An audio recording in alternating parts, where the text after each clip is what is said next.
Hello and welcome to the Culture Swally, a podcast dedicated to Scottish news and pop culture. My name is Nicky and I'm joined as always by the man who is the wolfman to my clown. It's Greg. How are you today, Greg? Very well, very well. I was going to ask you, you obviously sent that picture on the group with our mutual friend the other day of Mike Tyson in the Scotland jersey. Yes, the France 98, yes. I was going to ask you, what is your favourite Scotland strip? Wait, which year or tournament? Okay, I could tell you. Actually, I've got them right here. Without a doubt, my favourite is I'm going to show it to you right now. It's the horrible, the one with the purple and red paint splash. What year's that? It is, I think it's 92, right. I think, that one. Otherwise, it is the France 98 one that Mike Tyson wore. But my absolute favourite, which I don't have to hand, is the tartan Euro 96. Yes, both. I love that nice. strip. Yeah, I'm not a big fan of the first one you showed us there, the 92. I've got to be honest. I love that strip. It's just so horrific. It's beautiful. It's for our listeners, we'll put a photo up, but it's a white strip, but with like a purple and red paint splash across it. It's lovely. Iconic. Is it iconic? Yes. I think my favourite one, and it's probably because it was the first one that I ever had, was the Mexico 86 one. You know, with the kind of rounded neck, but it kind of crosses each other. It kind of crosses each side. I remember for my 8th birthday getting that with the classic kind of white shorts with the purple band across the middle and the breast on the, not purple, but the colour of the kind of blue, navy blue thingy, and the red socks. Because that strip almost has kind of like hoops in it, because it's like different texture, the different brands. Yeah, that's a lovely kit. I've seen it. I've seen it a few times, and I've kind of resisted buying it, and then I've always regretted not just buying it. So the next time I see it, because it's been reissued a few times. When I was at home, I think in February, I was in JD Sports, and they had a few classic Scotland strips, but they also had like the really, really, really old ones from like the 30s and stuff, which are quite smart as well. Now, my issue with those, the reissue ones that you get in JD Sports, for example, because like that France 98 one that I just showed you, they have that in JD Sports, for example, but it doesn't have the Umbro. Because the Umbro don't make it, I guess. Or name badge. Yeah. Exactly. So that one I purchased off a Chinese website, which I can send you the link for. They're very good. They're excellent. They have all the latest kits. Yeah, quality is fantastic. But yeah, it has the Umbro logo. It's even got the Umbro tag in the back. Obviously, if you want to become a sponsor, then if you're listening to this. But yeah, that's the main issue I have with those reissues, that they don't have the proper manufacturer logo, which is understandable because, as you say, they don't manufacture it. And I guess probably because the kits are manufactured now by Adidas, that maybe there's some sort of rights issue. Maybe they're not allowed to have that. I actually, when I got that Scotland strip for my birthday, I did what you do as a kid and wore the whole thing, like quite often, including the socks. And we were in England, visiting my stepdad, and I got sort of stranded on a rope swing. So like I was a bit scared to swing with any kind of vigour, and I kind of had to get back to the kind of launching spot. I had to kind of drop down, and there was like obviously, with it being fucking summer and everything, there was like a patch of nettles below. Like I don't know like what sadist erected a rope swing above a patch of nettles, but I had to sort of drop down, and I thought that my woolen Scotland socks would protect my legs from the nettles, but they didn't. It was a painful lesson. Did you have to go searching for a dock leaf to rub on your poor little skin? No, I had to. Well, I was with this girl who lived next door, so I had to pretend that everything was all right, because I didn't want to start crying or something in front of her. But it was fucking sore because I must have dropped maybe like 4 feet, and since I was only about 4 feet myself, so I kind of dropped the height of myself. So that was quite sore, and I just managed to avoid sort of slipping down onto my arse. But my legs were all stung. I had to kind of pretend that it was fine. I said the classic. I used to go and see my mum about something, and then when I I'll be back in a minute. When I got in the house, I allowed myself to shed a few tears when my mother put some E45 on my stung calves. Oh, yeah. What a shame. Never mind. Oh well. So that's your main memory of you having that It's- Scotland Well, Mexico 86 strip. I definitely do associate. It's not so much the strip, but whenever I see like footage from like that time of the Scotland team in action in those red socks, it's the red socks that kind of like sort of bring back the memory of that little accident that I had. Oh. I mean, I was wearing a Scotland. I was wearing a full Scotland strip on holiday in England. You know, so I was already being pretty brave. You know, Yeah. A brave heart. indeed. Yeah, a definitely. young brave heart. It's exactly how I'll recollect that memory from now on. Yeah, that was all exactly what you did, though. You would wear the full kit. I mean, now obviously there's plenty of Instagram and Facebook pages and stuff dedicated to full kit wankers that you see around about. I mean, I don't know.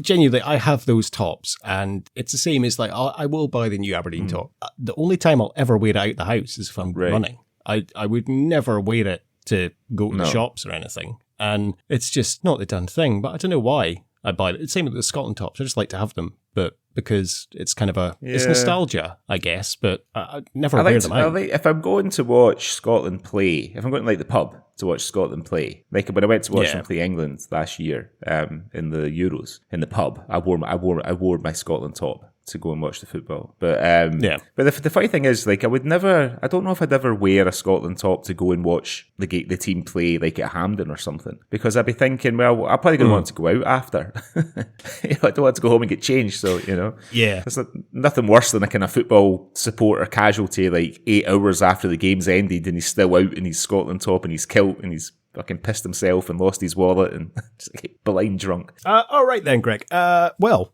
shall we have a look at what's been happening in Scotland this last week? Cue da jingle. Cue da jingle.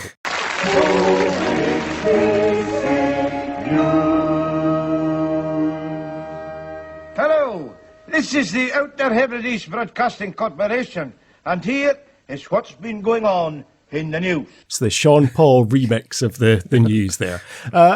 Okay, what have you seen that's been happening in Scotland this week that you'd like to share with me and our lovely listeners? Okay, well, this first one comes from the Daily Record, 15th of July. Don't want to trigger anybody, and I'm going to do my best not to make fun of this girl, but it's difficult. The headline reads, Scots woman forks out £8,000 for hairline surgery to get rid of her 5 head. Lisa Mackay spent years being self-conscious about her big forehead and her hairline that peaked back at the sides. I'm looking at a picture of her. I don't think it's that bad. I mean, she's got blonde hair, so maybe that sort of accents it a bit more. A Scottish beauty lover who resorted to tattoos and a mullet to try and hide her disproportionately large forehead has forked out £8,000 to surgically lower her hairline to go from 5 head to Disney princess. There's also a picture of her kind of post-op, and she's got a scar running across the top of her hairline. So she looks a bit like the Bride of Frankenstein as opposed to Sleeping Beauty. Lisa Mackay from Paisley. Robocop.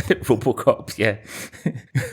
Lisa Mackay from Paisley spent years being self-conscious about her big forehead. The 25-year-old... You got to brace yourself for this, mate. The 25-year-old was mercilessly mocked by nasty bullies who photoshopped her face onto photos of Space Raider crisp packets.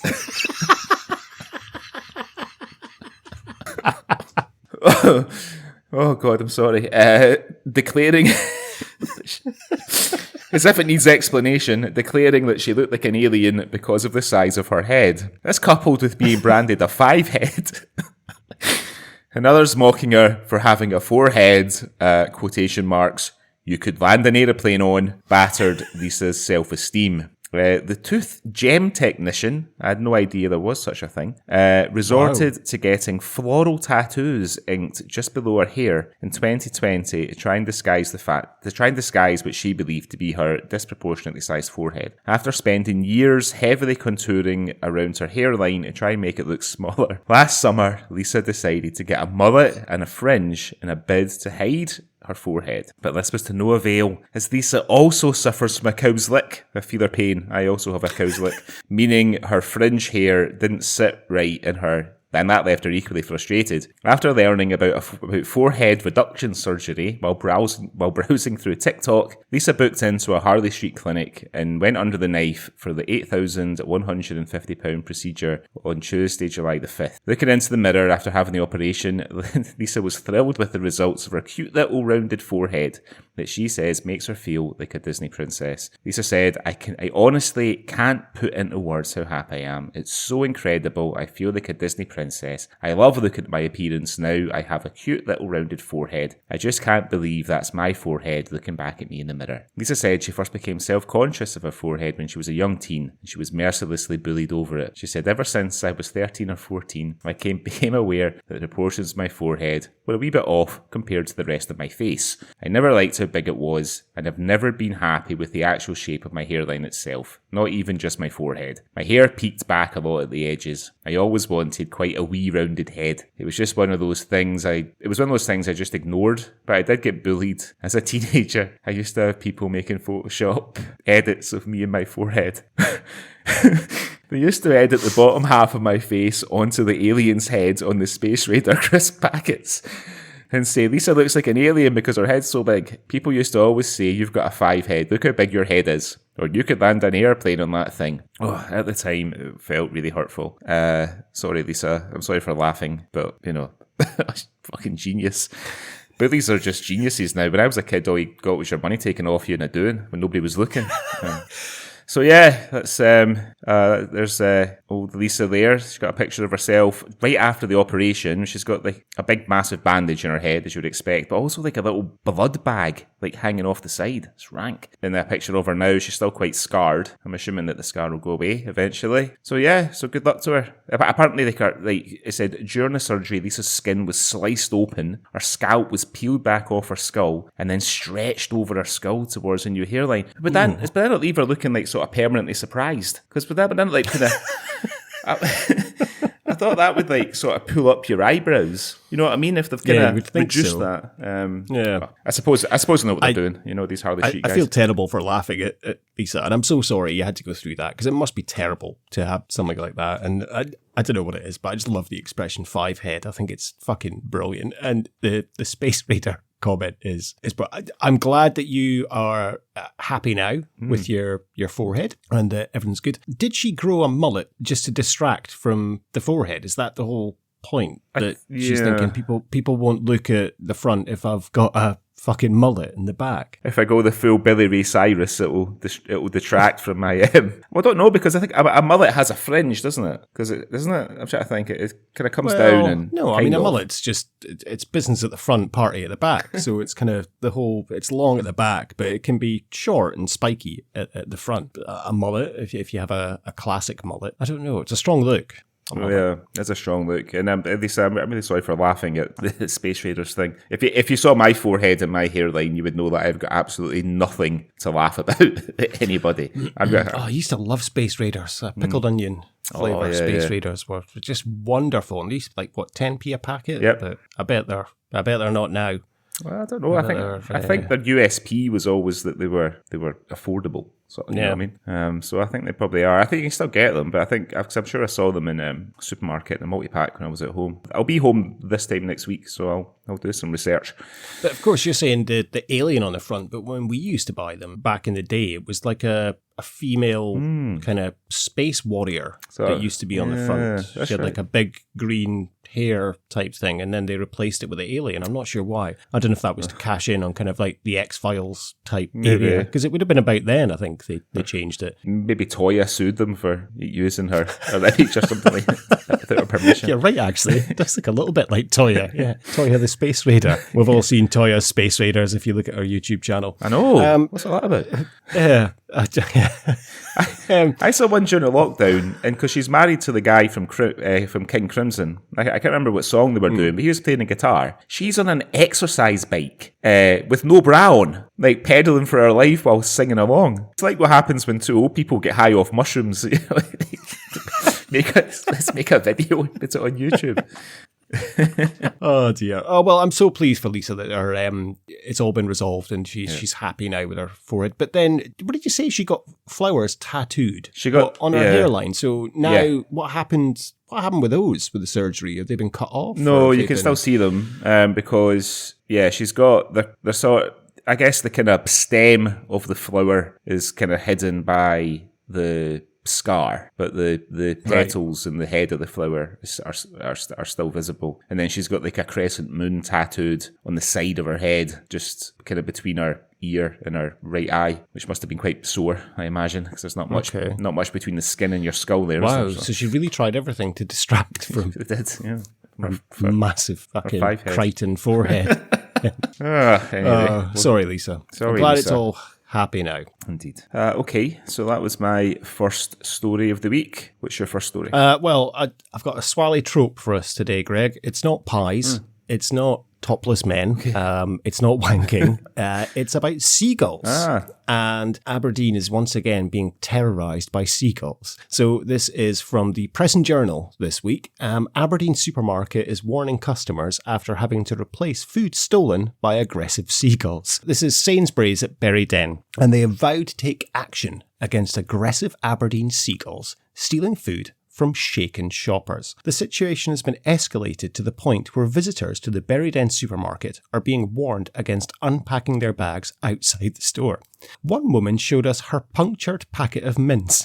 That's not a euphemism, which was swooped upon while she was putting her shopping in the boot. Another told us how her toddler had been pecked on the head before his sandwich was swiped. When we visited the car park, this is the Press and Journal talking, the seagulls were circling like vultures at an elephant's graveyard. During the lunchtime breaks, the supermarket staff watch as the birds hover over helpless shoppers before hurtling beak first at any food not sufficiently hidden in their trolleys, or worse, already opened. Jennifer Feroz was pushing her two toddlers across the car park in a twin pushchair when a flock gathered overhead. Her grandson had opened a cheese and ham sandwich which she'd bought him for lunch. Then, without warning, the gulls struck. Jennifer said he had his sandwich in his hand. I'd just given it to him, and then a load of them just came and pecked him in the head and stole his sandwich. The sandwich was dropped to the ground just in front of the shocked group, and it was torn to pieces by the attackers. I should realise that they're here, but I just never thought, Jennifer said. I was just saying to him, don't throw your crusts away, because that'll attract them. And he didn't even get one bite. Just a few minutes later, closer to the shop, Kate Friskin was dive-bombed before she could begin unpacking her hatchback. She said, I stopped my trolley, I went to get my keys, and then a seagull just came right down and stuck its beak in my mints. Again, not a euphemism. As she spoke to us, the same gull that had attacked her continued to swagger around nearby, as if waiting for her to drop her guard so it could properly claim its prize. Swagger. Shaken Kate took her punctured packet of ground beef inside the shop to see if the shop would swap it for a new one. Jennifer's and Kate's experiences are not isolated. Anecdotes from the checkout tell of chicken packets being pulled from trolleys and torn open on the tarmac, with cuts of poultry being wolfed down by one of our feathered fiends. Earlier in the year, one of them was filmed eating a full pack of raw bacon nicked from a terrified shopper. With the cost of living crisis sending prices of food products higher than they have been in decades, a ruined item of food could be much more than a simple annoyance to shoppers. Watching their hard-earned cash vanish down the gullet of a gull has made some people reluctant to return to the shop for fear of a repeat offence. Workers have agreed to replace the items that have been damaged by the birds free of charge, and the supermarket is investigating ways to tackle the behaviour for good. A Sainsbury's spokesperson told us that the firm is now working on options for encouraging the gulls to relocate away from the car park. She said, we are aware of the disruption these unwelcome guests are causing at Berryden Retail Park, and we're looking for any measures we can introduce to deter them. So these swaggering gulls are punching packets of mints and pecking little boys on the head to steal their cheese and ham sandwiches. I mean, we've spoken about seagulls before and they're a bit of a menace, and we've seen them, strolling into shops and nicking packets of Doritos. But now they're dive bombing and punching packets of mints and eating full packs of bacon, it would appear. I mean, I'm sure I've mentioned on the Swally before, and I think it might mean you and I together, or maybe me and Brett, I can't remember, but we were walking up School Hill at lunchtime, and one of the Robert Gordon's kids had come out to get his lunch from the bakery, and he was eating like a bridie or something, and a seagull flew down and just took it right out his hand. There's nothing like it in my life. Yeah, and the thing about those seagulls in Aberdeen, as mentioned before, is they're fucking big, right? They're huge. Yeah, I'd be quite fearful if a seagull came up to me, and there's photos of the seagull. It's a photo of the seagull eating the cheese and ham sandwich. And if you think about a standard sandwich packet that you would get from Boots or Tesco's or Sainsbury's, for example, this packet is pretty much the same size as the seagull's head. So he's a big old gull. Yeah. And there's a big hole in Kate Friskin's punctured packet of mints. So, yeah, that's a hell of an epidemic going on there with the seagulls. It's like the birds, it's like Hitchcock's The Birds. It's all happening at Buried Inn. I don't know what they're going to do they're looking into ways to relocate them. Are they going to offer them like a little flat down at Garthdee or something? Like, can you go down to Asda at Garthdee? Send them to Rwanda, something like that. Send them to Rwanda. The only way really is to get like an eagle or a falcon to circle overhead. I told the story before, of course, of the Aberdeen did that because they had a seagull problem at the football games, and we employed a falcon, I think, and then that was swiftly stopped when the falcon attacked a seagull in the middle of a game and effectively pecked him to death on the middle of the pitch.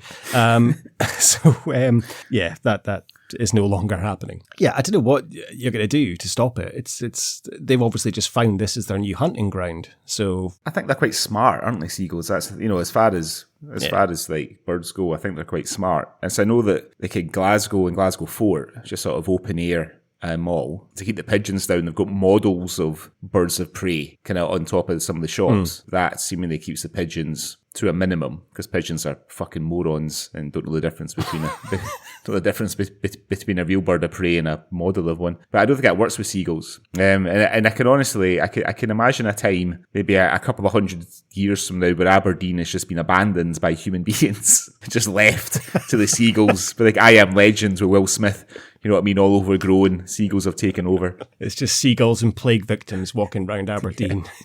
Yeah, exactly. Yeah, no, I don't miss the seagulls. That's one thing I don't miss about living in Aberdeen is the seagulls. Because if they're not nicking your fucking sausage roll out your hand or waking you up as soon as the sun comes up in the morning, squawking outside your bedroom window. Yeah, that's very true. So imagine what about I peck the baby in the head first? I'm sure they'd have given the sandwich up. I don't know.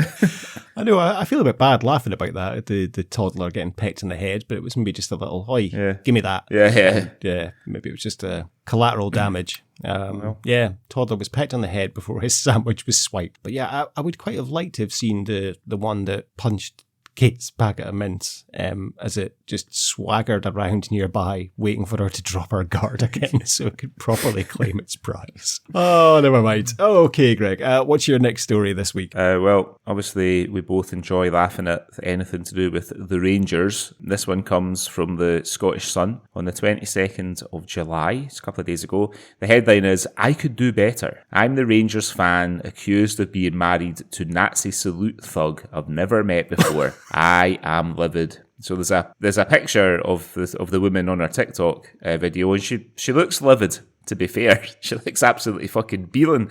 A fed-up Rangers fan told of her horror after folk assumed she was married to a thug who made Nazi salutes during a game. Single mum Lynn, 37, was unwittingly caught up in the controversy after she took her 10-year-old son to Ibrox this week. She had the bad luck to be sat next to a stranger who was chucked out for making the sick gestures. But because she was pictured next to him, everyone assumed that they're a couple, and she is mortified. On TikTok, Lynn said, "He's no my fucking man. I could do better than fucking that."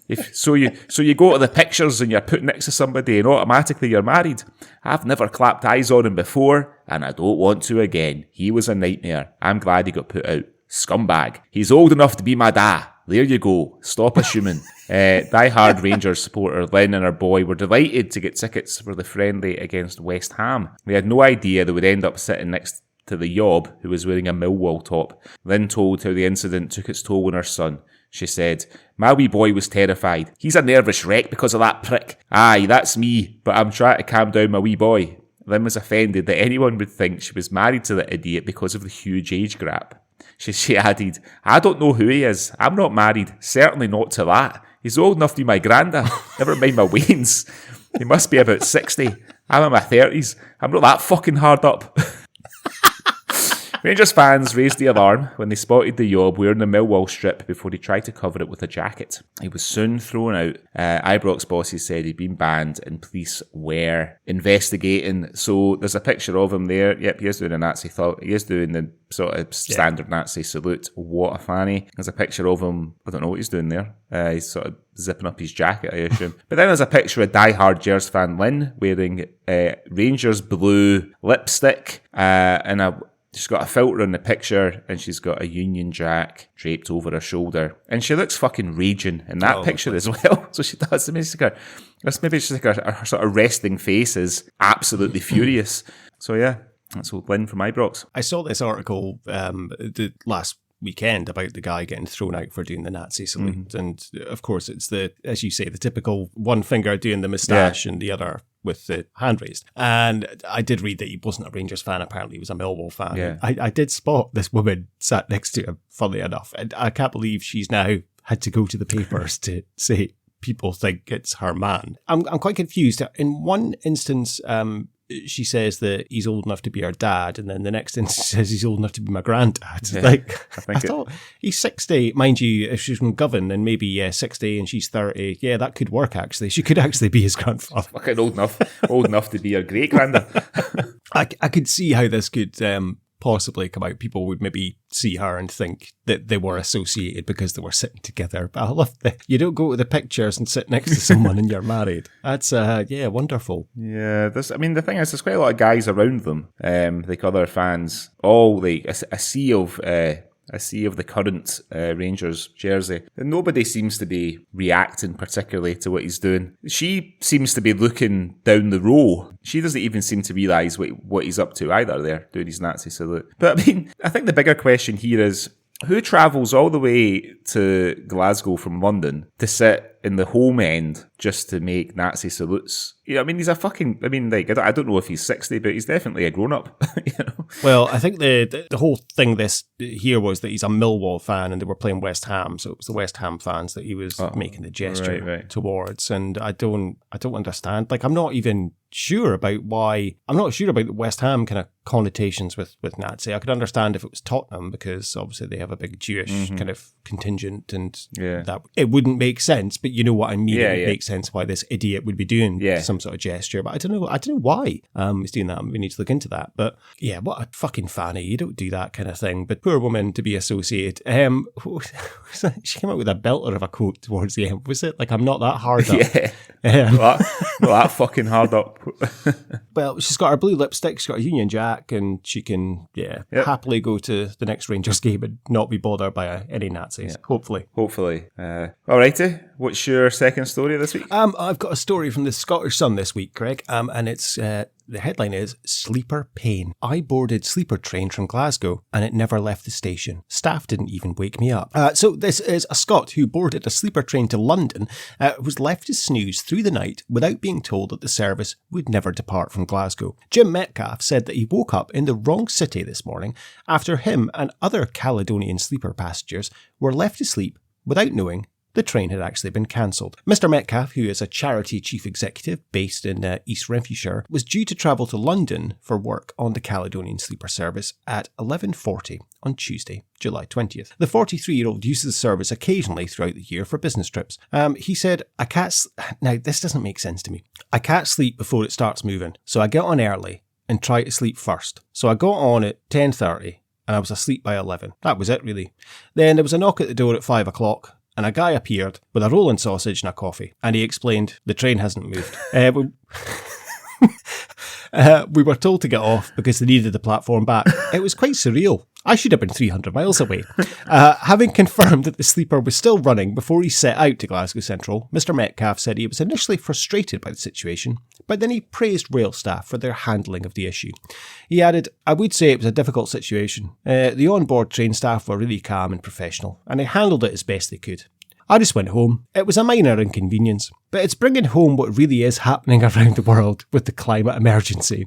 it made it very real knowing that you were experiencing it in real time. All direct journeys between London and Scotland were cancelled due to damage from a heat wave that we had in the UK last week. We had, I don't know, well, I'm saying we don't fucking live there. As temperatures soared to over 40 degrees, causing train tracks to overheat and buckle. Many of those heading for London faced long queues from Glasgow Central, and Managing Director of Caledonian Sleeper said, "We apologise to all guests affected by the cancellation of our overnight services between London and Scotland." So something's not right here. This guy's got on this train, and the first thing that doesn't sit right with me is that I can't sleep before it starts moving. So I get on early and try to sleep first. Mm-hmm. So I got on at 10:30. Now this service is due to leave at 11:40. So he gets on the train an hour and 10 minutes ahead. He's asleep within half an hour, and then he sleeps for a full 6 hours, gets woken up with a rolling sausage and coffee and told that he hasn't moved anywhere. But I wonder at what point they realised that the train wasn't going to leave, because that's quite a long time to sit. Well, it might leave, it might not, then in fact, like, sort of, 7 hours nearly later, they're like, yeah, we're not going anywhere. Yeah, I can understand maybe like after a couple of hours you're thinking, well, that's happening, but you're like, well, it's not a baby. Like, it's not like, oh, he's sleeping, don't disturb him. No, just wake him up. Yeah. Like, get off. Get off. We need the trap back. The fact that they've gone to the effort to cook breakfast for them, give them is very nice. Yeah. So it's cost them a lot of money, and they're going to refund them for the tickets as well. Fair play to them. Yeah. But it's a bizarre story. Something's not right here. I don't know. There's a conspiracy here. I've never taken a sleeper, but I've always quite liked the idea of it. I almost took it once because I used to get the train to London quite regularly when I lived in Glasgow, and I don't know, I thought that the last train to London would have left later than sort of 6:30 in the evening, but it doesn't, and I just assumed, so I ended up missing the train. And I got to the station. I went to the desk and I asked what my options were, and the girl said, "Well, you could take the sleeper." She said it was like £85. And I was like, well, that's all right, because the train, like the normal ticket was like 110. So I'm thinking like £85 is fine. She said, if you want like a cabin though, it's £150. And if you want a cabin to yourself, I was like, what? Can you imagine like sharing with a stranger? You never get to sleep. It was like more. So I ended up, I managed to get a flight a bit later in the evening. But yeah, so I don't think it's quite, I think if you want to have the full sleeper experience, it's quite a lot of money. It's like, fucking hell, is this a train or a youth hostel? I'm not sharing with someone. Especially if you're never leaving. I know. God knows what, who knows what could happen to you when you're sound asleep. Never mind. But Mr. Metcalf said, it was I just went home. It was a minor inconvenience. Yeah. So, but it really hit home to him about the climate emergency. So I'm glad that Mr. Metcalf knows about that, and I hope he's cutting down on his CO2 carbon emissions use and stuff. Yeah. Every cloud, as they say. Every cloud. Exactly. Okay. Have you got anything else this week, Greg? No more stories from me. I think you've got a last one. I do. I've got a very quick one. And this is from the Scottish Sun today. And the headline is, "Tat was stupid." This is a Scot who has branded herself as an idiot after trying to burn off her own tattoo with a cigarette. The girl from Aberdeen decided to attempt the painful DIY tat removal on a drunken night out. And it's a little TikTok, and she's got the little caption there saying, "Have this tattoo I hate, and I thought I could burn it off with a fag when I was steaming." So there's photos of her DIY attempt, and it looks very fucking painful. She admitted that she never liked the inking, 2 arrows and a dotted line near her wrist. And getting that tattoo in the first place was another boozy mistake. Sharing a video of her reckless stunt, she said, "I have this tattoo I hate, and I thought I could burn it off with a fag when I was steaming. Didn't work. It hurts so bad. Don't try to burn off your tattoos, kids." Pictures show of her skin red and blistered after her tattoo fail, with the inking still firmly in place. When one follower suggested she could get a cover-up of the tattoo instead, the girl revealed, "I don't like tattoos at all. I got this one when I was drunk." Others were less sympathetic. One wrote, "I mean, why?" A second said, "Duh, you can't burn it off. You need to get it professionally removed." While a third simply said, "Laser removal." So yeah, she tried to burn off her tattoo with a cigarette, and Why would you even attempt that? Well, because you were steaming, like she was. Yeah, you'd have to be a hell of a drunk to be like, I know what a good idea is. Yeah. I'm going to burn this off. Like, no matter if you don't like your tattoo at all, you're still not going to attempt that. That's just crazy. I mean, I've heard that even laser removal of tattoos is quite painful after the fact. You know what I mean? Directly after, it's quite painful for a few days. I mean, maybe she won't. Maybe she doesn't sound like she's that bright in the first place if she's going and getting tattooed when she's pissed, and then to say I don't even like tattoos, like, and then she gets one when she's pissed. Surely you can't be that against it, really, if you're getting one done. Anyway, never mind. Yeah, lots of idiots. Let's hope a fucking seagull attacks her in the Sainsbury's car park. Maybe she could persuade a seagull punches her mince to peck it off for her.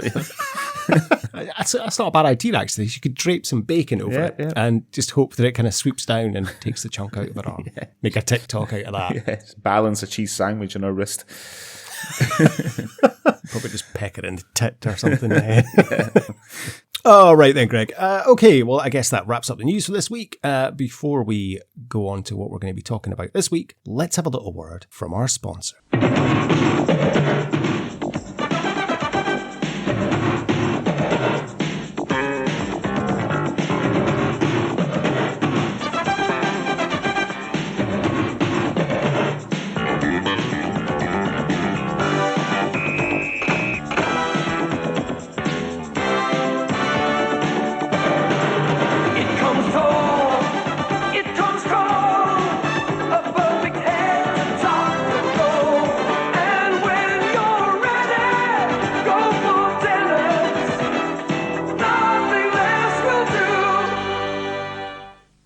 Okay, so it was your choice this week, Nikki. What are we talking about today? Oh, okay, thanks, Greg. So I picked something that it turns out neither of us had actually seen. So today we're going to be talking about the 1985 film Restless Natives. Directed by Michael Hoffman, the story follows the adventures of two Scottish youths from Edinburgh, Will and Ronnie, played by Vincent Friel and Joe Mullaney, who are in rebellion of their drab lives, and they become modern-day highwaymen. Riding Ronnie's trusty Suzuki motorbike, they don masks of a wolfman and a clown and hold up tourist coaches in the Highlands and become something of tourist attractions themselves. Also starring Ned Beatty, the film was a massive success in Scotland, but failed in other markets. Greg, you mentioned last week that you had never seen this. So was that the case when you came to watch it, or did it bring back some memories? No, I had never seen it. I saw there was a documentary about Scottish television years and years ago. I think it was like STV were having an anniversary or something. And there was a bit of footage from a TV show maybe or something. It looked sort of late 70s, early 80s. I think Alex Norton was like a young Alex Norton in it, and it was two guys kind of romancing two women who were on a tour of Scotland on holiday. And the bit I remember was Norton and the other actor that he was with sort of like chasing after their tour bus in a MG sports car or similar. And I thought it might be that when you described it. But no, I'd never ever seen this. I've never seen it. I'm surprised that it didn't do that well outside of Scotland, because some of the photography of the Scottish Highlands is on a par with the photography of Local Hero, you know? I mean, it looks incredible. And I wonder, because this was 1985, so I think this was kind of cashing in on maybe the success of Local Hero. And we'll come on to later, you can see the heavily Bill Forsyth influences in this film. So I think they maybe took an American director and took an American actor in Ned Beatty into Scotland, and let's make this film that's going to kind of emulate Local Hero. Mm-hmm. But of course, it didn't quite. It's a short film. It's only like an hour and 22 minutes long. And I enjoyed it. I almost wish that I'd watched this when I was younger, because I don't know how it escaped me. Because, as I say, this is often in kind of the top 10 lists, along with like Gregory's Girl, Local Hero, and Trainspotting and stuff. But it's very much of that era. And I'm not quite sure how I didn't see this late night on BBC on a Sunday evening or something. But yeah, watching it now, I genuinely the first time that I'd seen it, and I watched it twice this week, and I would say the first time I did enjoy it, but I'd say the second time I enjoyed it a lot more. It's a harmless film. It's quite fun. Quite a lot of banter and action going on. This is some great appearances in it. Some very strange appearances, like Mel Smith, for example, just popping up randomly for a scene. But yeah, I did enjoy it. But what about yourself? What did you think of it overall? And I liked it. Yeah, I did. I enjoyed it.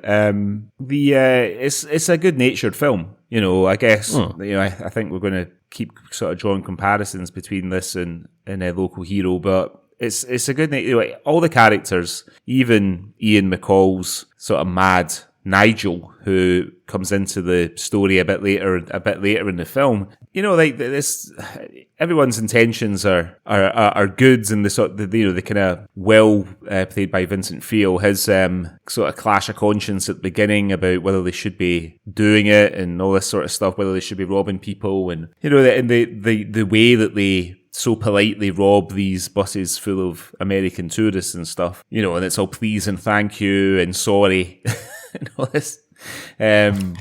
It's just like a really nice film, and it's a kind of perfect length. I think if it was longer, it might start to parts of it. I think the first half is stronger than the second half of the film for sure. As you say, I think it's perfect length. It could almost have been shorter. There are a few parts that it's kind of unnecessary and drags on a little bit. There's effectively a 90-second scene about a dustman picking up money and then doing a little jig. And it's like, okay, I can kind of see why you're doing that, because you're trying to rip off Bill Forsyth and have a little kind of aside there. But it doesn't quite work in this. The film is obviously set in, 1985, and it's set at the time of quite high unemployment and Thatcher's Britain, effectively. And of course, there was a very famous story of a Tory minister who told Scots that they should get on their bikes to find a job, which is maybe what inspired this in terms of the two guys. They ride Ronnie's Suzuki off into the Highlands to start robbing tour buses. The two of them are quite disillusioned. Will is working for the corporation, effectively, as a sweeper, sweeping up. And it kind of reminded me of Rhapsody Nesbitt in a way, when he was sweeping everything up in terms of the episode Work, when he's sweeping up the leaves, and he's like, I blow them here, and then the wind blows them there and blows them everywhere. And he just can't get anything. And then, of course, Ronnie works in this joke shop, which is a wonderful place. It reminded me very much, did you ever go to the Joke Factory in Aberdeen? It was just off George Street. No, the one it reminded me of, though, was very famous Tam Shepherd's joke shop on Queen Street in Glasgow, which is still there. It's been there for, I'm not sure, well over 70 or 80 years. A really long time. But I actually thought that it might have been set there. They might have used the Tam Shepherd's for the set, but there's a video on YouTube. This guy does film locations at the time and now, and he's got one for Restless Natives, and it's a shop in Edinburgh that they used for Hardwick's joke shop, which now looks to be like a redeveloped sort of building. What I like about the film is that there's no preamble. It goes straight into it. The first scene is them going out to do their first robbery to the lovely Nanette Newman and her husband Brian Forbes. And obviously the kind of first robbery fails, but there's no preamble or backstory as to why they've decided to do this. It's just straight in, this is what they do. Yeah. They start robbing, and obviously the first robbery fails, though they get 50p for ragweed. Yeah. But then they go back and kind of come up with a better way to do things in terms of robbing these tourist buses, wearing their Wolfman and clown mask that they get from the joke shop, obviously. It was nice to see Nanette Newman. I don't know about you, but I always remember her doing the Fairy Liquid adverts when I was a kid and having such a crush on her. When I was little, she was gorgeous when she was doing those fish. And she certainly is in this as well. Yeah, she's a very, very beautiful woman. Yeah. The interesting thing about this film, I was reading a bit about it. There's not an awful lot on Wikipedia about it, but I found an article in the Guardian, sort of like a retro review of it, a bit like what we're doing. The script was actually a winning entry in a screenwriting competition. The author, the wonderfully named Ninian Dunnett, it's the only thing that they ever wrote, but the only screenwriting they ever did. He kind of went on to become an author and a social historian. But yeah, I think it won this screenwriting competition. That was the first step in getting the film made. But the themes that you mentioned before, I mean, and I don't know how intentional this is, but the article goes on to say that it's sort of the themes of, you know, the sort of theme of it being a sort of superficial, light social comedy film. You know, it's actually, there's kind of a lot of kind of nods toward the Scottish nationalist movement, you know, and you know, the fact that they are robbing because they can't get decent jobs. You know, Will's a street sweeper at the beginning of the film before it's never really confirmed whether he's been sacked or whether he's resigned when he's having the conversation with his dad.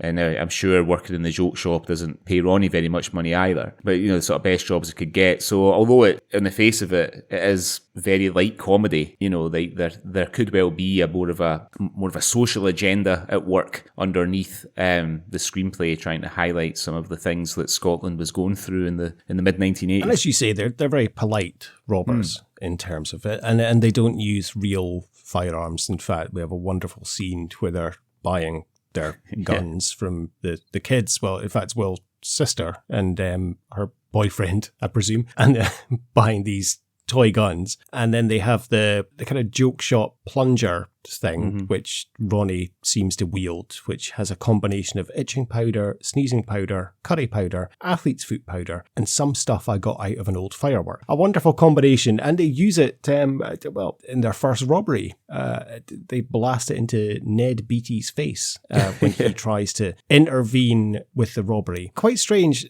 So they're robbing a busload of American tourists, and the tourists are obviously quite surprised that they're getting robbed, but all of a sudden Ned Beatty just pops up trying to calm things down because he's I don't know if it's confirmed, is he like a CIA agent that on holiday in Scotland? Yeah, I think, currently that's what they say, right? Although I don't think they call it the CIA as such, but some sort of made up crime agency. Yeah, it's like the Central Security Agency or something that they say. So yeah, he's on holiday. They just happen to rob his bus, and he gets a face full of the itching powder, sneezing powder, curry powder, athlete's foot powder, and stuff he got out of an old firework. And he kind of goes on this kind of vengeance mission to try and track them down. Now, first of all, what's Ned Beatty doing in this film? There's no need for him, really. I could see the point of having, it's maybe for the American audience. Yeah. I don't know. But you could do without him. Just have Robert Ucker as the Scottish detective. He's the one that wants to hunt them down. The whole storyline about him getting divorced and custody of the dog, and when they put his phone in the drawer and stuff, did we need that? It's not even that funny, really. No. And is he purely in there just to an American audience? Because Ned Beatty, of course, huge. And of course, we lost him, was it last year or the year before? Last year, yeah. And a tremendous actor in terms of deliverance, incredible film. And of course, I know you're a massive fan of the first two Superman films. Yeah. That, of course, he's in as Lex Luthor's kind of sidekick. Why is he in this film? What is the need for him? I think if you look at it in context with the rest of the cast, so the two leads, you know, not even particularly famous in Scotland at the time. And I was looking, obviously, Vincent Friel would go on to play Diane's dad in Trainspotting. It's probably his most high-profile role since. He did Restless Natives. I mean, he's obviously he's done the kind of Rabsy Nesbitt, Taggart, and Still Game kind of trinity. And then Joe Mulaney, who plays Ronnie. I mean, he's got a face that is just really familiar. And he apparently he's now working. This is according to Wikipedia, so you can who knows if it's true or not. But apparently he's working as a role play actor now for medical students. But he was a regular on Take the High Road, and he was a regular on a program that I've seen an episode or two of on YouTube, but there's not enough of it for us to do on the Swally. But there's a kind of late 70s, early 80s program called Maggie about a girl growing up, a sort of teenage girl who's just left school and attending college in Glasgow in the very early 1980s, which would have been quite an interesting one to do.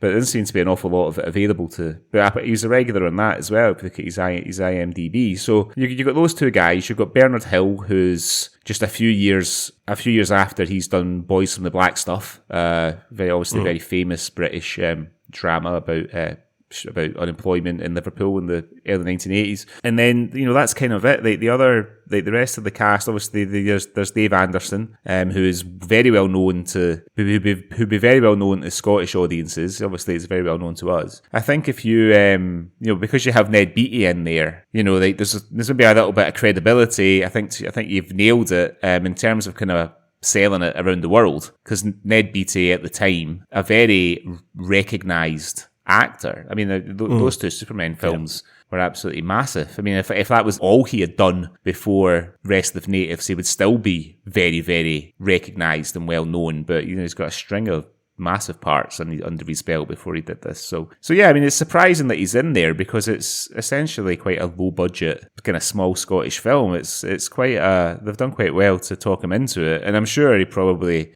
got paid more than anybody else, but for him it's probably more the chance to have a bit of a holiday in Scotland and maybe play a bit of golf and, do a bit of sightseeing and things, and basically do exactly what his character's doing, just taking a little tour of Scotland and having a little holiday. Yeah. Okay. Yeah, I can see that. Yeah, I can maybe understand why he's in here. And as I say, I think it is to do with a lot of the cashing in on kind of the success of Local Hero, and that's why they've done this, and that's maybe why Ned Beatty's in here. Ned Beatty's the Burt Lancaster of Restless Natives, perhaps. Actually, you've kind of hit the nail on the head. That's exactly what he is, really. So yeah, we kind of touched upon the two main actors in terms of Vincent Friel and Joe Mulaney. Will, played by Vincent Friel, at the end of the day, he's a bit of a wet blanket, isn't he? Yeah. He's got his warts on his fingers, and he asks his mum, does doing bad things give you warts? And that's not really a conversation for the dinner table, is it? And you think, I mean, he looks like he's about 25 as well. You would think he would be beyond asking his mother questions you would hope that he would be beyond living at home. But yeah, he's every time I looked at him, he looks so much like Michael McIntyre. A sort of slightly thinner, taller Michael McIntyre, don't you think? God, yeah, I never thought about that, but you're right. You're totally right. He does. Yeah. I didn't warm to... He is a good character, and he does have his moments. I do like his interactions with Margot, played by Terry Lally, and when he's on the kind of travelator and walking backwards, and that's quite a funny scene, and it kind of reminded me a little bit of maybe like a John Gordon Sinclair Gregory's Girl, kind of the way, and again ripping off Bill Forsyth. It's just what this movie is doing. I could see that he does have some good scenes in terms of that, but the character of Will, just overall, just a big wet blanket. It's all about Ronnie. Ronnie's the one I want to spend more time with. Ronnie's interesting. Works in the joke shop. He's got his hamster. Bruce. Bruce, is it? The hamster? Bruce, that's it. Who he feeds too much. And it's just got this amazing story throughout when you see him at this gravestone throughout the film talking, and you're wondering who it is. The big reveal towards the end is like, I don't even know who's down there. I just picked it and I talked to him. That was probably the second biggest laugh I got out of this film in terms of the reveal that he doesn't know who's actually down there, and just talking to this random grave and telling them all of his woes and all of his stories. Yeah, and on that video that I saw on YouTube of the Restless Natives locations then and now, the gravestone is obviously still there. It's at the necropolis in Glasgow. Okay. And so that the actual gravestone, the guy's gone and found it, which must have taken him quite a long time, because I'd imagine that I mean, it's a big old cemetery, as you can imagine, but the view from that hill is quite different now to what it was then in 1985. Like a lot of that industrial stuff in Springburn's been pulled down. You can see Sight Hill. Some of those tower blocks are pulled down. So he's done well to find it. So he has. That's quite impressive. To find that. Okay, so I think obviously a lot of this is filmed in Edinburgh, because you see a lot of Edinburgh sites, but I think there were quite a few parts filmed in Glasgow as well. Yeah, Anderson bus station is where the buses leave from in the film. It's not Edinburgh. And I think they're down at Leith, aren't they? For the scenes when Will and Margot are walking down by the dockside. I think that's Leith Docks. Which has obviously all been gentrified, and it'd be a lot nicer than I imagine it was when they were shooting down there in the mid-1980s. If you meet a girl that you really like, and obviously he meets her when he's robbing the bus, so Margot is the kind of tour guide on the bus that he robs. He chases after her again to give her some flowers, and then he hunts her down at the bus station. And why wouldn't you? Because Margot is very attractive. She's 80s hot. Yeah, definitely. We would say. Yeah, for sure. She's a very beautiful woman. So they kind of go on their first date, and one of the first things he does is have a piss behind a bush. Now, I understand he was bursted, but again, just has a piss behind the bush. and she's just waiting there. He doesn't wash his hands. And obviously, I mean, he could have went to the sea and had a little wash. But that just strikes me as a very odd thing, just to have a piss behind a bush. It's a different time, mate. Different times. Yeah. Because that's the thing as well, like the scene where we see Will at his job in Princess Street Gardens when he's sweeping up the litter. I mean, I remember like in the 80s, there was fucking litter everywhere because nobody like gave a fuck back then. Do you know what I mean? Just like, I can remember my dad's like taking his last cigarette out the box in the car and just like flinging the box out the window as we're driving along. You know what I mean? Just like nobody gave a fuck. And I remember like on kids' TV and at school and everywhere there was a lot of anti-litter campaigns and stuff. But I mean, if you look at the big cities in the UK now, like Glasgow or Aberdeen, they're much cleaner than they were back then. Much cleaner. I don't think that's necessarily an exaggeration, that scene when he's sweeping up fucking piles and piles of trash. I seem to remember a campaign in Aberdeen, actually, when I was a kid, and the slogan was, "Don't be a litter lout, put it in a bin about." Yeah, that's right, yeah. I remember that too. There you go. So, anti-litter campaign, there you go. I think I was probably a member of that. Around about the same time, I was probably a member of Smokebusters before I took up a 20-a-day habit. Well, I remember winning a book token at Cubs because there was a competition to design an anti-litter poster, and my one won. So I won a £5 book token at the Cubs. Oh, congratulations. Yeah. Oh, wow. Yeah. Can you remember what book you bought with a £5 book token? I can't remember what I was reading then. It's a good chance it was probably a Hardy Boys or one of those, remember those books you used to get where you sort of, if you want to open the door, turn to page. What was that? They were like Fighting Fantasy or something. I want to say it was like Lone Wolf or something, but I know what you mean. The choose your own adventure books. Pretty much, yeah. These were a particular series. I remember it was like Ian Livingston and one other guy, they wrote them together. I think they became attached to Games Workshop, our old pals, Church of Worship, old techno jock. I think they're called Fight and Fantasy or something like that. You used to have to like, if you got into like a fight, you had to like roll the dice and stuff like that. But of course everybody cheated because you're not going to be like, oh no, I've lost, I'll go back to fucking page whatever. You're like, you lose, you're like, yeah, fuck that. I want, so they required discipline and honesty, which were qualities that I wasn't exactly abundant with when I was like 10 or 11 years old. To talk about the cast a little bit more, we have, as you mentioned, Bernard Hill playing Will's father. And as you say, he was pretty famous at the time because he was in Boys the Black Stuff, playing Yuzzer Hughes, and a tremendous actor. And he is brilliant in the role. He's very funny, but oh my God, his accent is fucking terrible. Could you not have cast...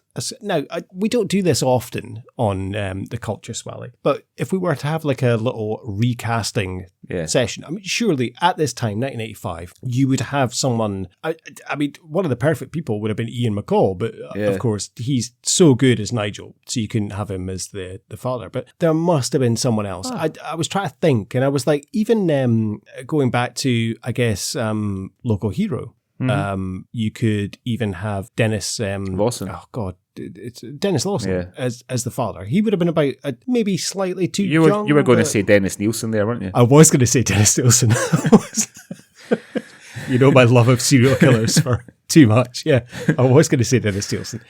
You could have Dennis Lawson. He would have been absolutely perfect in that role, and kind of the sarky but loving father. I mean, you could have put Dave Anderson in the role. Because the part he plays is a fairly inconsequential part. I mean, if all those scenes were cut from the film, it wouldn't make any difference. You know what I mean? Norton wouldn't have been too young, but he was still looking like a young Phil Collins at the time, and he wouldn't have been suited for that. Would Cosmo would have been fine for it. Yeah, no, he'd been all right. He'd have been okay for it. Yeah. I think Cosmo's always been able to play older anyway. You know what I mean? He's and it's no slight on Bernard Hill's performance. I think his performance is fantastic, but his accent is just all over the place. And I was like, why don't you cast a Scottish accent or a Scottish actor, or at least give a little bit of an inkling that he's from the north of England and he's moved up to Scotland Do you know what I mean? Like, and he's kind of maybe lost his accent a little bit and picked up a little bit of Scottish. It just needs one or two lines of, but when you were working, you were born and raised in Hull or something. That's all it needs. I just find the accent quite off-putting. Yeah.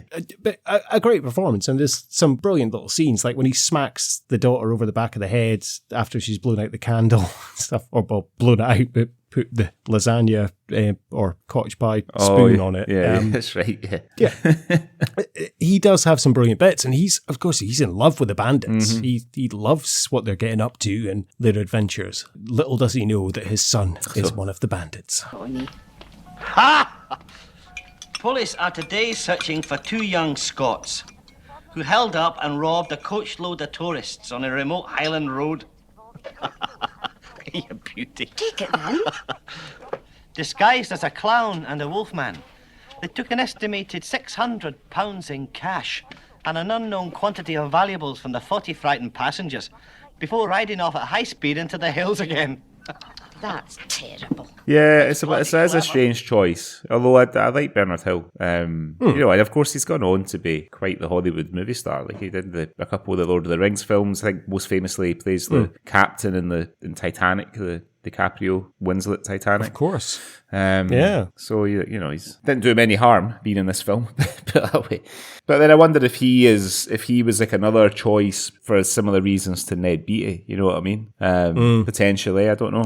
It could be at the time. Who's one of the biggest TV stars in the UK? Well, it's Bernard Hill. Okay, let's get him in the film and see what he does. Yeah. Is that maybe the reason for Mel Smith having a little cameo in this as well? Because I guess Smith and Jones would have been quite popular at the time as well. So he has just a little fleeting appearance as I think it's kind of like gangster heavy kind of guy in the snooker club. I think he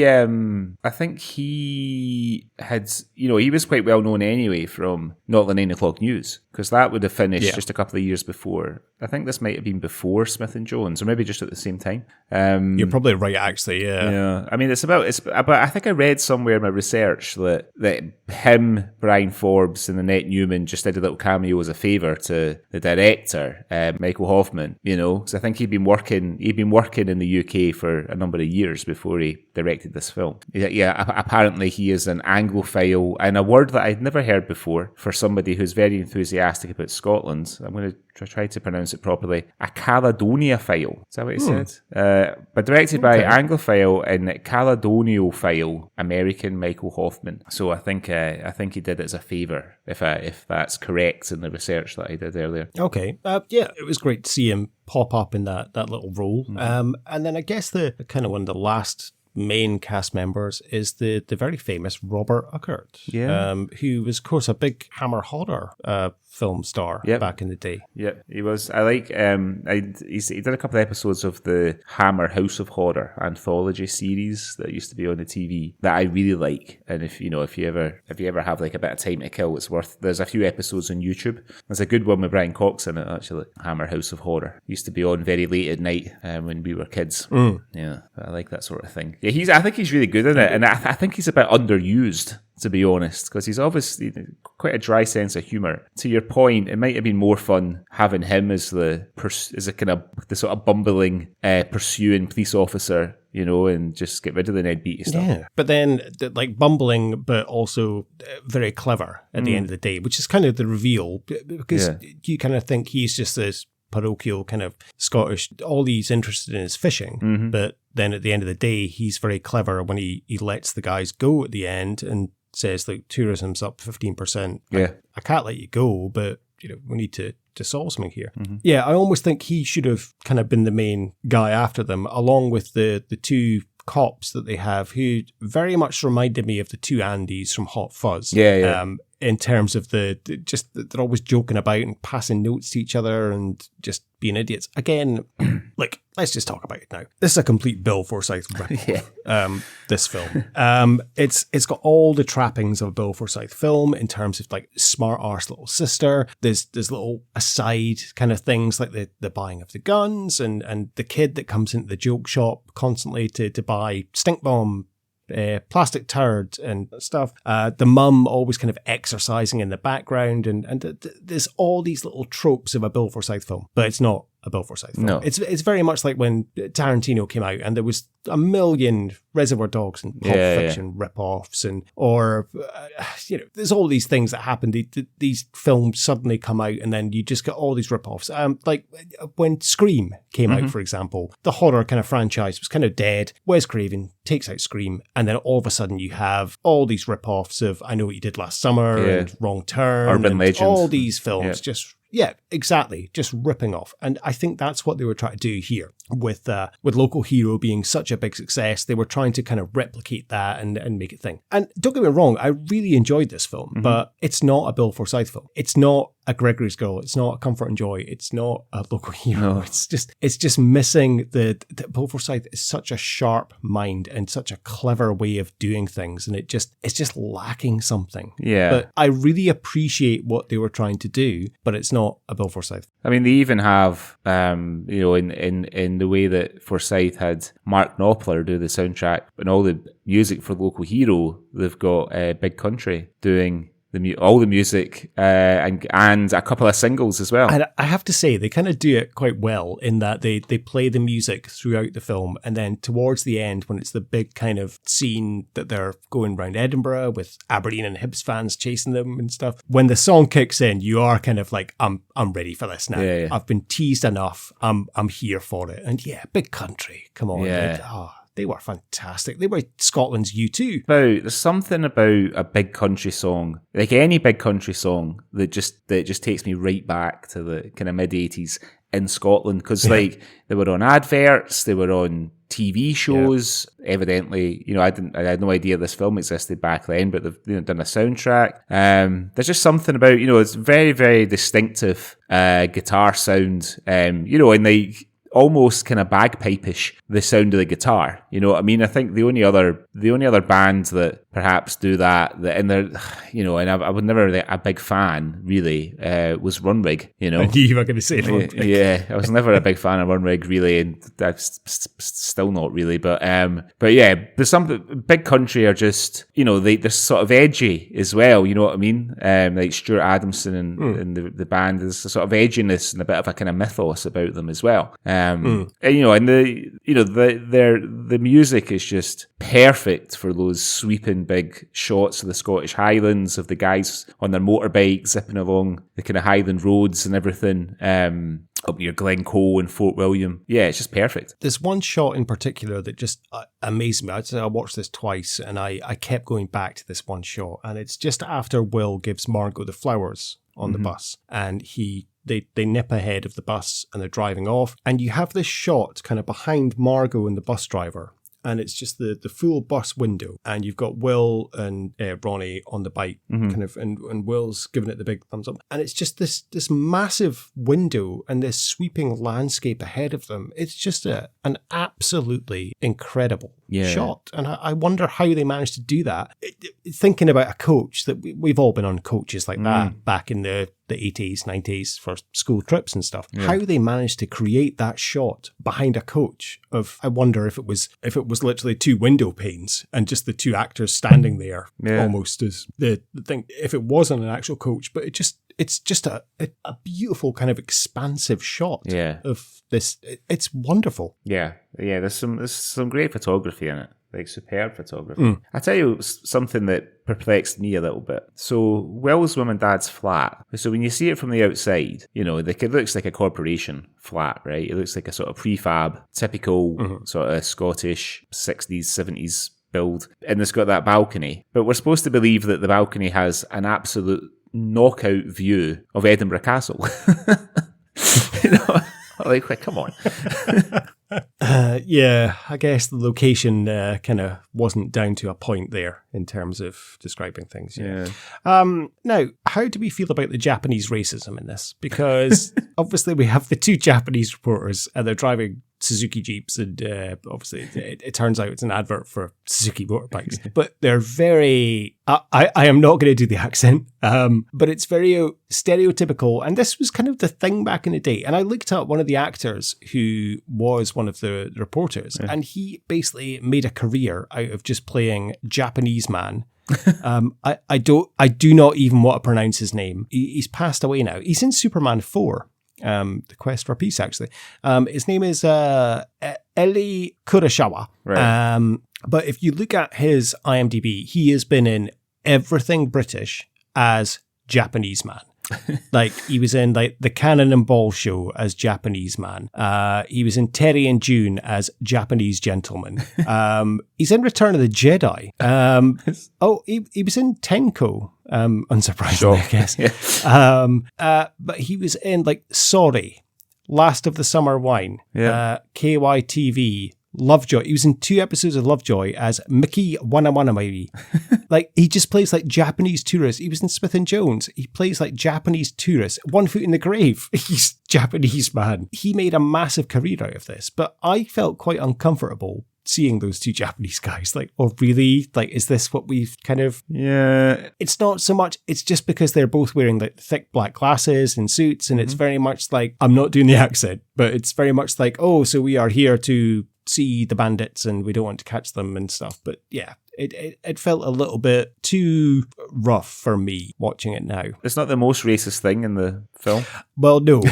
Yes, there is one line in particular. Yeah. Yes, when Ronnie, says he's going to go to the pack. I'll say it. He's going to go to the packy shop. Yes, that's and it was a different time back then. Like that was the what you would refer to it was. I do not agree with that. It was a different time. But that is probably the most racist thing in the film when Ronnie mentions going to his local corner shop. But yeah, I felt a little bit uncomfortable about the Japanese guys and the way they were portrayed. Yeah, I guess so there was quite a lot of money in casual racism in the UK in the 70s and 80s. So I'm glad to see that that guy's made his money anyway as a Japanese man 2 and Eyes Wide Shut.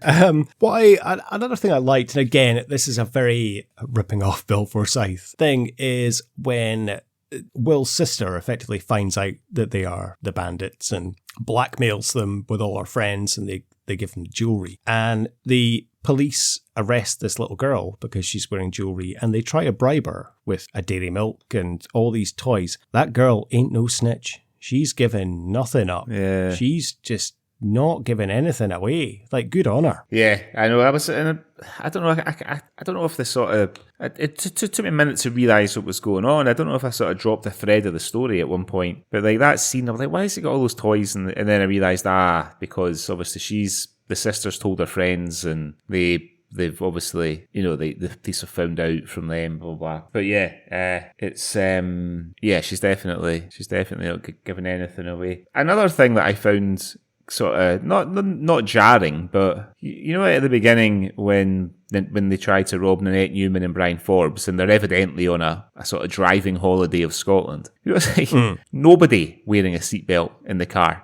There's like 2 kids. I didn't notice that. Yeah, it's like there's like the 2 or 3 kids in the back seat. You can see that, and not that many cars came with seatbelts in the back then, because it wasn't the law in the mid 80s to wear a seatbelt in the back of the car. I think it was the law to wear one in the front. But yeah, the kids are just like leaping around in the back seat, like no seatbelt on. Nanette Newman, no seatbelt on.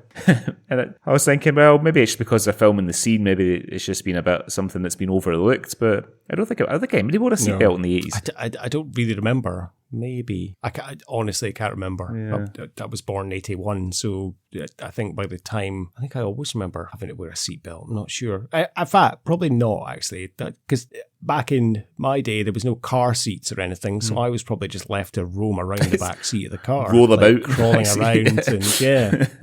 Yeah, no, I remember the first car I was ever in with seatbelts in the back was my stepfather's car. And that was like 1986. I think we have to give a shout out to the robbery scenes as well. And there is one in particular, they have a little kind of montage of when they're midway through the robbery. and they get onto the coach, and there's one scene of the tourists are really into this, and they actually want to get on a coach that is going to get robbed because they want to meet the Wolfman and the Clown. And you see one scene where some woman's baked cookies of the Wolfman and the Clown on them, and then you see the Wolfman sitting there with the Easter kind of bonnet on, like posing with the old ladies, and they're so polite, lovely gentlemen. People want to get robbed by them. And even in the second robbery, when the woman says, I need £10 to go back to the airport, and they're getting change from the other guys. Like, well, there's 5 ones and here's a fiver. You give me that £50 note. Okay, that's fine. Yeah. They're so polite, lovely gentlemen. Yeah. It's just, that's why it kind of works, because they're not harming anyone. I did feel a little bit inappropriate of the first robbery. There is one woman that says, so as she hands him her earrings, she does say, oh, they were my mother's. And he's like, okay, and just puts them in. Yeah. That made me feel a little bit. But the rest of it, they're very polite and, let's say, giving change and being nice to all the old ladies. Hello there. You may have heard of us. We were in the papers last week. This is our gun. Our gun? My friend the Wolfman. He will now come amongst you and collect your cash, jewellery and watches. There's a couple of bits that I wonder if maybe they've ran out of time when they've been editing, or they've just been overlooked. But in that first robbery, when Ned Beatty approaches them and Will shoots him with a powder gun thing, and if there's a very quick flash of one of the other tourists, I guess one of the extras on the bus, who starts laughing.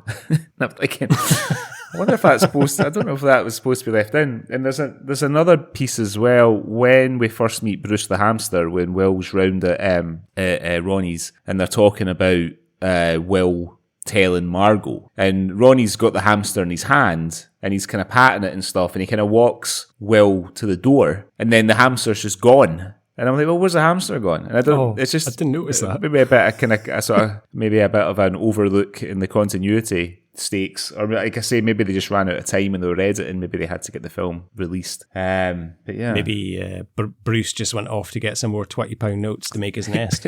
Maybe, yeah.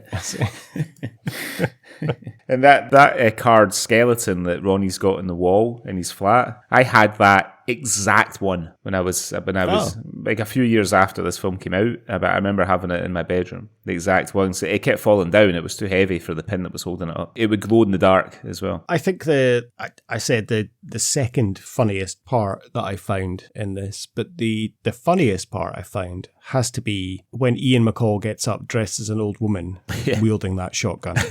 I did not expect that at all. I knew Ned Beatty was going to be on that coach. I didn't know Ian McCall was going to be on it. As Nigel, sorry. So when he just pops up dressed as an old woman with the little veil down as well, he's just got the shotgun ready. That was just absolutely hysterical for me. I liked Will's reaction to Ned Beatty, because he even when he reveals himself, he still thinks it's Margot. He's like, well, what have you done to your face? I tell you what, I did like. I liked Ned Beatty's Pringle jumper. That was a real class one. Funnily enough, I noticed that as well myself. It was a nice little pink and white number. Yeah, need to actually look and see if you can still get Pringle jumpers like that. It was a beauty. I think you can, because they're sort of retro chic, aren't they? And I guess the other funny moment has to be the police officer coming into the joke shop, and they're terrified, thinking they're rumbled, and brilliant acting in the background with Will when he's got this slime, and then the police officer just comes out with, have you got any false tits? It's such an 80s thing as well, like plastic boobs. Like the only thing I can think of that is like Gaza. Remember, was it like Italia 90? He had those plastic tits on the bus. Yeah. Like, you don't see them nowadays. No, I mean, there's an episode of Blackadder as well where everyone's wearing what they refer to as comedy breasts. I think it's Blackadder 2. Oh, yes. And they have the party. I remember that. Yeah, you're right. Yeah. Stephen Fry's got a big gold pair on. Yeah, not a kind of thing you think of nowadays, but yeah. Have you got any false tits? Is wonderful. The reaction from Ronnie and Will in that scene is brilliant.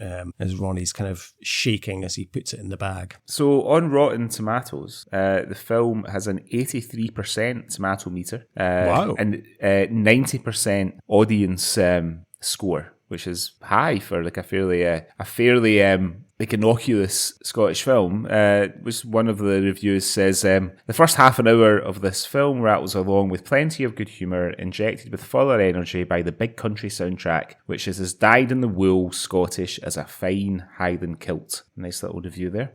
So yeah, it's I think it's one of these films, as you mentioned at the beginning of the review, that maybe hasn't been all that successful upon release, but over the years has sort of reached a wider audience, like, sort of given the luxury of time, you know. I do genuinely think, though, I don't know if you're of this opinion, though, that if we had watched this when we were younger, then I think it would be a kind of staple classic for us. For sure. If you know what I mean. Yeah. And I feel bad it's taken us until our early 40s to watch this. Fucking almost my mid-40s. That's why I said early. I was trying to be nice. But I think if we watched this earlier, because we hold Gregory's Girl and the local hero and stuff with such wide regard that we love them because we grew up with them. And I do wonder if we'd grown up with this film, if we would have loved it even more. I thought it was great, but wasn't amazing. And I'll just always think of it as a Bill Forsyth ripoff. But hey, it was good. I think to your point, like if we had saw it when we were younger, we probably wouldn't have realised the kind of whole Bill Forsyth sort of connection and everything. No. You know what I mean? It's of course not. So maybe coming to it at the age we have done is perhaps taking a little bit of the shine off it. I did wonder why the actors, in particular John Mulvaney, didn't go on to have bigger careers. Him in particular, because I mean he's very, very good in this, very funny. You know, his comic timing, especially in the scenes that he's in with Ian McCall. Like I love that scene when they're kind of walking back from the pub. They've kind of made friends, and he's trying to puts his arm behind him as if he's not sure whether he should sort of pat him on the shoulder or whatever. It's the old contact lenses speech as well. Do you need day glasses? Huh? I mean, you don't want glass going in your eye when some bastard stands in your face. Right. See these? Contact lenses. Changed my life. Soft lenses. Expensive ones. See? My optician knows his arse for his elbow. That's what I like about you. No namby-pamby shite. You just go out there, you get on your motorbike and you say what you want. And if you don't get it... He's really, really funny. But I guess it just shows that I guess it doesn't matter how good you are. It's a tough old game. Making a living as an actor, you know. You would have thought like being the leads, like those two guys being the leads in this film would have maybe led on to something more high profile for them going forward. Yeah, I think he went on to a few things, but nothing major. And as you say, same as Vincent Friel, whose most famous role probably is Diane's father in Trainspotting. Yeah, I think Terry Lally, who played Margot. Yeah, they spoke about probably her. Went on to biggest success. She was in Take the High Road for about 12 years. Yeah. And as you say, 80s hot. It's a bit of I was a bit perplexed in the scene where she and Will are walking on the cobbles next to the dock. She's got her shoes off. Got her shoes off. I mean, fuck. Yeah. That struck me as well of a little bit. But yeah, she's good. She's got a few quality lines when she tells Ned Beatty to stick his head in a chanty. Yeah. That was because you kind of wonder when she gets bundled in the back of the car, oh, is this going to go bad? But no, she much like the little girl, she doesn't give much away. And then, of course, they all end up in New Mexico at the end. Yeah, New Mexico, just outside Kirkcaldy, because the rest of all, it's clear that the extras in that film are Scottish people with a bit of foundation and sombreros on. They are not Latin actors that they've hired for that scene. Yeah, but no, I think the kind of payoff is quite nice. You know, at the end. I felt a bit sorry for the motorbike. I felt a bit sorry for Ronnie having his motorbike flung off the cliff, because when they have the scene in the graveyard earlier on, and Vincent Will describes how he kept Ronnie alive on jelly pieces when he was saving up to buy the motorbike. Having to throw it away. But I liked the sort of last scene at the end where the three of them kind of racing up the hill on Arthur's seat in the motorbike and sidecar. To the sound of Big Country. The sound of Big Country rumbling away. Yeah. So shall we put Restless Natives through our coveted Swally Awards? Let's do it, Greg. What have we got first this week? Well, as usual, it's the Bobby the Barman Award for the best pub. For this one, I didn't catch the name of it, so I've just written down the Crooks Pub, the scene where Mel Smith has his scene. Yeah, because it's like a pub that all the gangsters are in, but then a couple of minutes later when Ian McCall comes in, you can see it's like a snooker hall. Yeah. So I wondered if it was a snooker hall. Social yeah, club. that's the only place. Snooker hall element, yes, I wouldn't mind. The big Crooks pub, I don't know if I'd want to go for a pint in there. I think I'd feel a little bit intimidated. Yeah. And I think I'd give it a pass this week. Okay. The Ewan McGregor Award for gratuitous nudity. It's just the fake tits, isn't That's what I've written down, plastic tits here. The James Cosmo Award for being in everything Scottish. That's kind of really only one choice as well, isn't it? It's got to be Dave Anderson. Yeah, it's Dave Anderson. Ian McCall, I think, gets a shout out. Yeah, maybe. I did wonder because he has kind of a bigger part, but yeah, it's Dave Anderson, without a doubt. Yeah. And I genuinely did not know he was in this when I picked this. It was a total surprise when he popped up because I don't want to be swaying the Swally tally. Yeah. I genuinely did not know that he was in this. So for a film about armed robbery, there's not a great deal of violence in this film. No. So for the Jake McQuillan Your Tease Out Awards, I gave it to the motorbike at the end. Getting flung off the cliff. Okay. What did you give it to? I gave it to the woman battering Ronnie in the joke shop with a plastic squeaky club. Because he's been selling her son the nasty sugar. Yeah. And she comes in and batters the fuck out of him it's so comedic. Again, it's a very Bill Forsyth thing. Yeah. With the squeaky club, and it just keeps squeaking as she's battering him with it. So yeah, I gave that to the TZ. She was familiar, that woman. Yes. I'm just looking. Is it Mrs. Patterson? Yeah, Angus's dad, yes. mum, right? Mrs. Patterson. So Irene Sunters, her name is. Let's have a look. Irene Sunters, The Wicker Man, A Sense of Freedom. Yeah, she's got a lot of stuff. She plays Mrs. McSpadden in The Crow Road. That's probably where we've seen her. The kind of maid in The Crow Road. Yeah, she didn't take the high road for a lot of years. Should be quite high up the Swally tally then. Yeah, she's in Rabsy Nesbitt. She plays Mary's mother in Work. In Rabsy, I don't remember Mary's mum being in Work. Oh yeah, she was, because that's right. Mary goes to live with that first episode. She goes to live with them for a while, doesn't she? They go to bed at 7 o'clock. Yeah, she's been in fucking loads of stuff. Edge of Darkness, like famous TV series from this same year about nuclear power. Wow, she's been acting since the mid-50s. Well, she's not acting anymore. She died in 2005, but but she did act for a long time. Oh, well, possibly she could be a contender then. Yeah. We'll give it to her then. Well, since we've just found out she's passed, let's give it to her. Okay. Because Dave Anderson's won it loads. Yeah, he always wins, doesn't he? Okay, the Francis Begbie Award for gratuitous swearing. Not a particularly sweary film. What did you go for? No, there's not. There's a couple of shits and stuff. I went for Ian McCall when he sits down with Ronnie and he says, "I just loved what you did to that Yankee bastard." Yeah. Right. That was it. Although, genuinely, it's not a swear word, but I did want to give it to the policeman for saying, "Have you got any false tits?" Yeah. It's just the delivery of that is great. But yeah, Ian McCall or false tits. What about yourself? Yeah, I had the Yank bastard line as well, because that was the one that it's the kind of swear word that's delivered with the most aggression, I think, in the whole film. So, okay, archetypal Scottish moment. What did you go for here? I would kind of like to give it to the Aberdeen and Hibs fans chasing the bandits down the road, waving saltires and kind of wanting to punch them and stuff. But come on, it has to be Big Country soundtrack just throughout the whole film.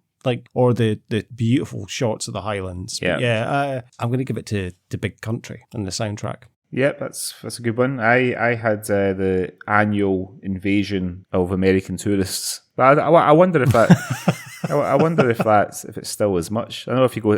Certainly remember if you were in Edinburgh in July and August, it would be absolutely packed with Americans heaving for the Fringe. And then the Sean Connery Award for who won the film, or as we sometimes say, who got to go home and fuck the prom queen. Well, who did you go for? Well, I gave it. I had to give it to both the leads. I thought like Friel and Mulaney deserved to share it. I thought they were both really good. Okay, especially Mulaney. Yeah, I gave it to Mulaney.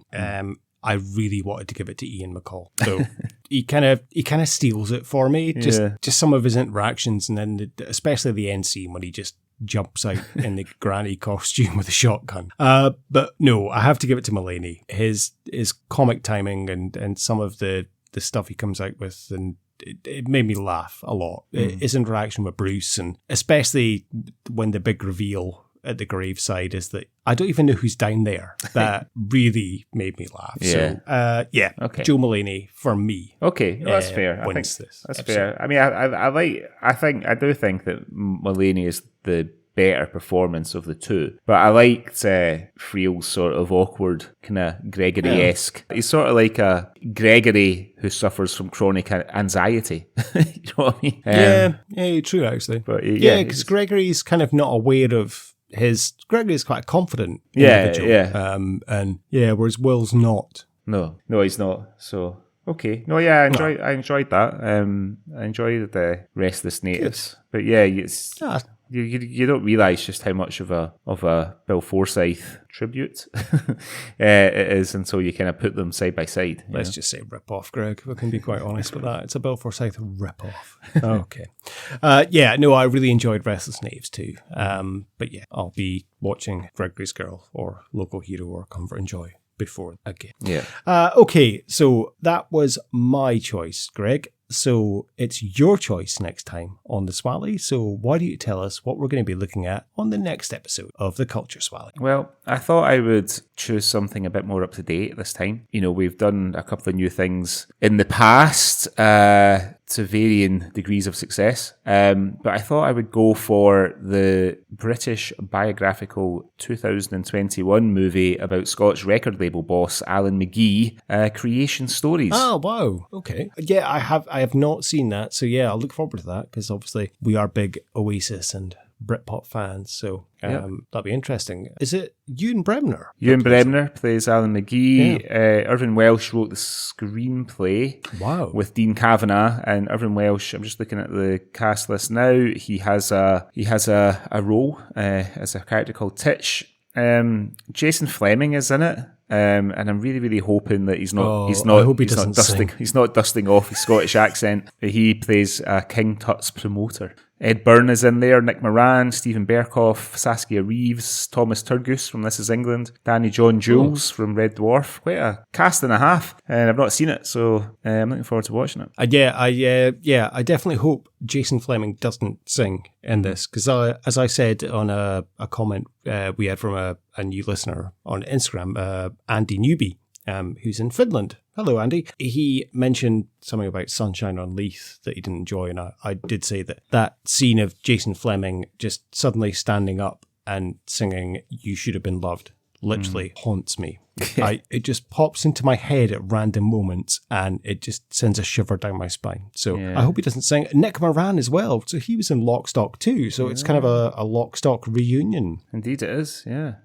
I'll be honest, mate, the cast list you've read out, I'm not anticipating good things from this. Nick Moran, Jason Fleming, Danny John Jules. Nick Moran plays Malcolm McLaren. Great. Most recently played by Thomas Sangster. He plays him in the mini-series on Disney Plus, Pistol, that I finished watching this weekend. Which is that the kid from Love Actually? Yeah, it is, yeah. Oh, okay. He's not a kid anymore, obviously. It was okay, that Pistol. It's worth a watch. It has its moments, but it kind of rattles along quite nicely. And it's only 6 parts, so it's worth a watch. Okay. All right. Well, I will look forward to looking at Creation Stories. Yes, that's it. Creation Stories, with you. Just check it. I don't remember Creation Stories with you on the next episode of The Swally. Okay. Thank you so much, everyone, for listening. I hope you enjoyed the show. If you would like to get in touch with us, you can follow us on Instagram at Culture Swally Pod, or you can follow us on Twitter at Swally Pod. Or if you have anything you've seen you'd like us to review, or if you have any news stories that you think are funny you'd like us to talk about on Swally, you can get in touch with us on cultureswally@gmail.com. And please feel free to rate, review, subscribe on iTunes, Stitcher, Spotify, wherever you get your podcast. It really helps the podcast to grow. And Greg, we have a website again, don't we? We've got a website, Culture Swally 2.0 website. If you go to cultureswally.com, you can find bits about the show, links to all the episodes, an article about the Crankies, and more and more content when we can get round to making it and adding it. But most importantly, if you want to get in touch with us, there's links to our social media and our email address on the website too. Wonderful. Okay, so Greg, you're off on your holidays next week, aren't you? Because we're recording this a week ahead of advance. A week ahead of advance? Does that even make sense? It does now. Because you're off on holiday. So enjoy your holiday. I will. And we'll look forward to hearing about it on the next episode of The Swell. Indeed. Until next time. All right. Thanks. Until next time. And what? Listen, I'm in a hurry, okay? Stink bomb. Rusty car scratch. Nasty sugar. Bangers. Are you sure about the nasty sugar? Aye, 3 bags. Fake scab. Luminous snot. And a plastic turd.